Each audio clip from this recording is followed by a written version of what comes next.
नमस्कार दोस्तों, मैं पवन। आज की कहानी में उत्तर प्रदेश पुलिस में दरोगा बच्चू सिंह के बेटे तरुण की दोस्ती प्रियंका से हो गई थी।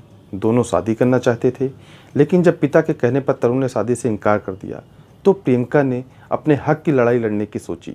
उसे क्या पता था कि इस लड़ाई में प्रियंका को अपनी जान से हाथ गंवाना पड़ेगा।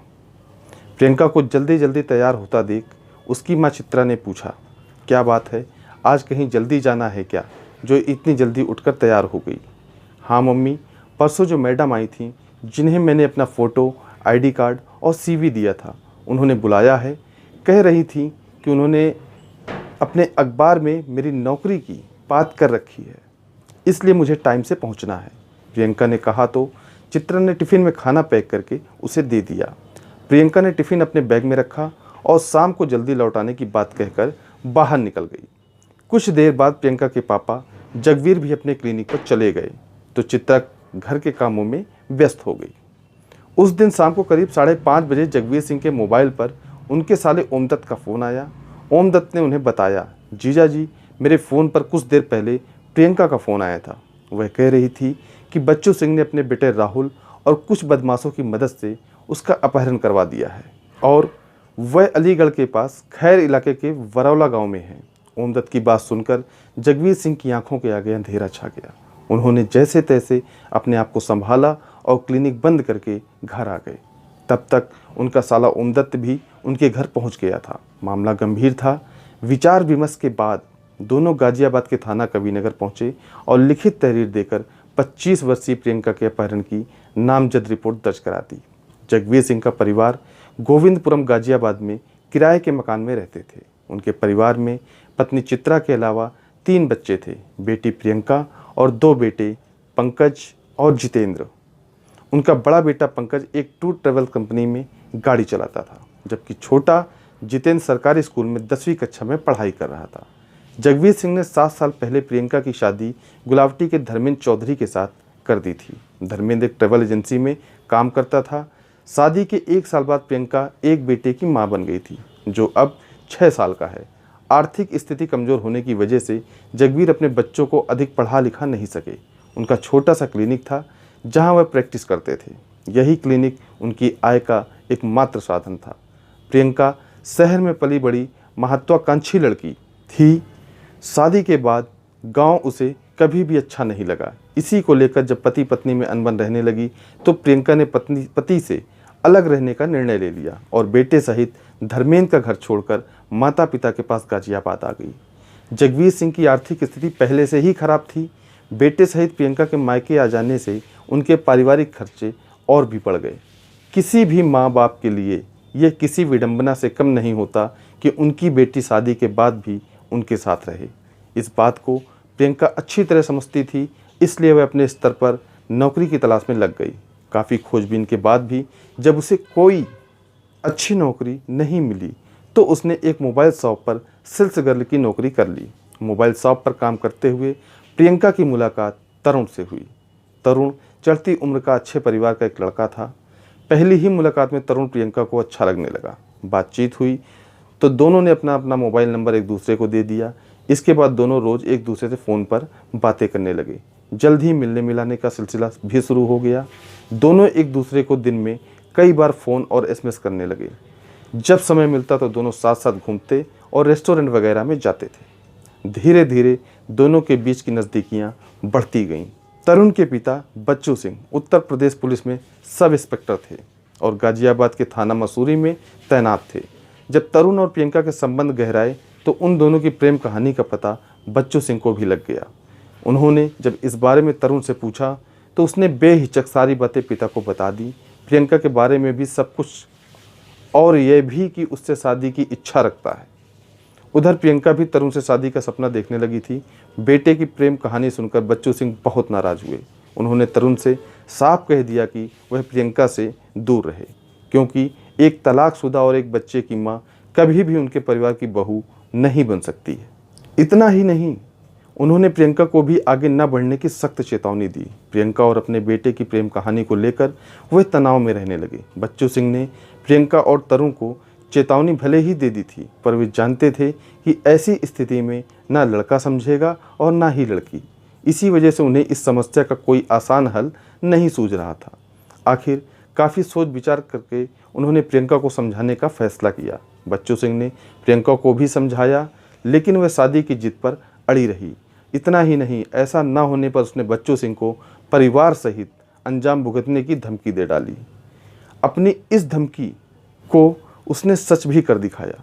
1 मार्च 2013 को उसने थाना कविनगर में बच्चू सिंह, उनकी पत्नी, बेटे राहुल, नरेंद्र, प्रशांत और रॉबिन के खिलाफ धारा 376, 552, 323, 506 के तहत मुकदमा दर्ज करा दिया।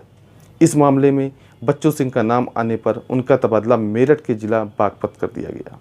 मामला क्योंकि एक पुलिसकर्मी से संबंधित था, सो इसलिए सिलसिले में गंभीर जांच करने के बजाय विभागीय जांच के नाम पर इसे लंबे समय तक लटकाए रखा गया, जबकि दूसरे आरोपियों के खिलाफ कानूनी कार्रवाई की गई। उधर बच्चू सिंह के खिलाफ कोई विशेष कार्रवाई न होते देख प्रियंका ने उनके बड़े बेटे राहुल और उसके दोस्त के खिलाफ 17 जून 2013 को छेड़खानी व मारपीट का एक और मुकदमा दर्ज करा दिया। इससे बच्चू सिंह का परिवार काफ़ी दबाव में आ गया। दो मुकदमे में फंसने से बच्चू सिंह और उनके परिवार को रोज रोज कोर्ट के चक्कर लगाने पड़ रहे थे।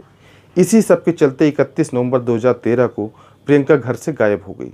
प्रियंका के अपहरण की रिपोर्ट दर्ज होने पर थाना प्रभारी कविनगर ने इस मामले की जांच की जिम्मेदारी सब इंस्पेक्टर शिवराज सिंह को सौंप दी। शिवराज सिंह प्रियंका द्वारा दर्ज कराए गए पिछले 2 केसों को भी जांच कर रहे थे। प्रियंका के अपहरण के मामले में विशेष दिलचस्पी लेते हुए इसकी जांच का जिम्मा बरेली से तबादला होकर आए तेज तर्रार एसआई पवन चौधरी को सौंपकर कड़ी जांच के आदेश दिए गए। पवन चौधरी ने जांच में तेजी लाते हुए इस मामले में उस अज्ञात नामजद महिला पत्रकार के बारे में पता किया, जिसने लापता होने वाले दिन प्रियंका को नौकरी दिलाने के लिए बुलाया था। छानबीन में यह भी पता चला कि उस महिला का नाम रश्मि है और वह अपने पति के साथ केशवपुरम में किराए के मकान में रहती है। यह भी पता चला कि वह खुद को किसी अखबार की पत्रकार बताती है। पवन चौधरी ने रश्मि का मोबाइल नंबर हासिल करके उसकी कॉल डिटेल्स निकलवाई। कॉल डिटेल से यह बात साफ हो गई कि 31 नवंबर को उसी ने प्रियंका को फोन किया था। यह जानकारी मिलते ही पुलिस ने 18 फरवरी 2014 को रात 12:30 बजे रश्मि और उसके पति अमरपाल को उनके घर से गिरफ्तार कर लिया।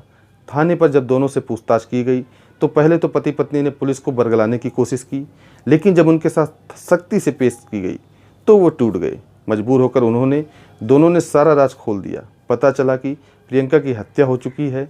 रश्मि और उसके पति अमरपाल के बयानों के आधार पर 19 फरवरी को सबसे पहले सिपाही विनेश कुमार को गाजियाबाद पुलिस लाइन से गिरफ्तार किया गया। इसके बाद उसी दिन इस हत्याकांड के मास्टरमाइंड बच्चू सिंह को टिटरी पुलिस चौकी बागपत से गिरफ्तार कर गाजियाबाद लाया गया। थाने पर जब सबसे पूछताछ की गई तो पता चला कि बच्चू सिंह प्रियंका द्वारा दर्ज कराए गए मुकदमों से बहुत परेशान रहने लगे थे। इसी चक्कर में उनका तबादला भी बागपत कर दिया गया था। यहीं पर बच्चू सिंह की मुलाकात उनके साथ काम करने वाले सिपाही राहुल से हुई। राहुल अलीगढ़ का रहने वाला था। बच्चू सिंह ने अपनी समस्या के बारे में उसे बताया। राहुल पर भी अलीगढ़ में एक मुकदमा चल रहा था, जिसके सिलसिले में वह पेशी पर अलीगढ़ आता जाता रहता था। राहुल का एक दोस्त विनेश कुमार भी पुलिस में था और गाजियाबाद में तैनात था। विनेश जब एक मामले में अलीगढ़ जेल में था तो उसकी मुलाकात एक बदमाश अमरपाल से हुई थी। विनेश ने अमरपाल की जमानत में मदद की थी, इसलिए वह विनेश का एहसान मानता था। प्रियंका से दोस्ती कर उसे विश्वास में ले लिया। रश्मि को जब यह पता चला कि प्रियंका को नौकरी की ज़रूरत है तो उसने खुद को एक अखबार की पत्रकार बताकर प्रियंका को 30 नवंबर 2013 की सुबह फ़ोन करके घर से बाहर बुलाया और बस अड्डे ले जाकर उसे अमरपाल को यह कहकर सौंप दिया कि वह अखबार का सीनियर रिपोर्टर है और अब आगे उसकी मदद वही करेगा। अमरपाल प्रियंका को बस से लाल कुआं तक लाया, जहां पर रितेश नाम का एक और व्यक्ति मोटरसाइकिल से उसका इंतजार कर रहा था। तीनों उसी बाइक से लेकर देर शाम अलीगढ़ पहुंचे। वहां से वे लोग खैर के पास गांव बरौला गए। तब तक प्रियंका को शक हो गया था कि वह गलत हाथों में पहुंच गई है।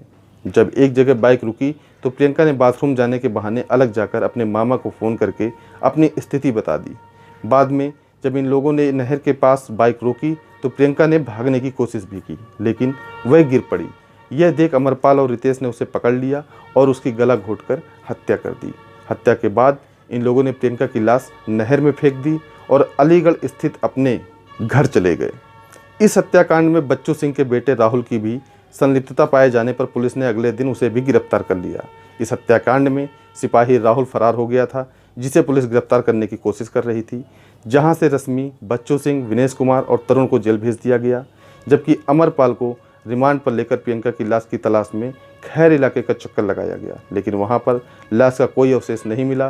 पुलिस ने उस इलाके की पूरी नहर छान मारी, लेकिन कोई नतीजा नहीं निकला। रिमांड अवधि पूरी होने पर अमरपाल को भी दासना जेल में भेज दिया गया। फिलहाल सभी अभियुक्ता दासना जेल में बंद हैं।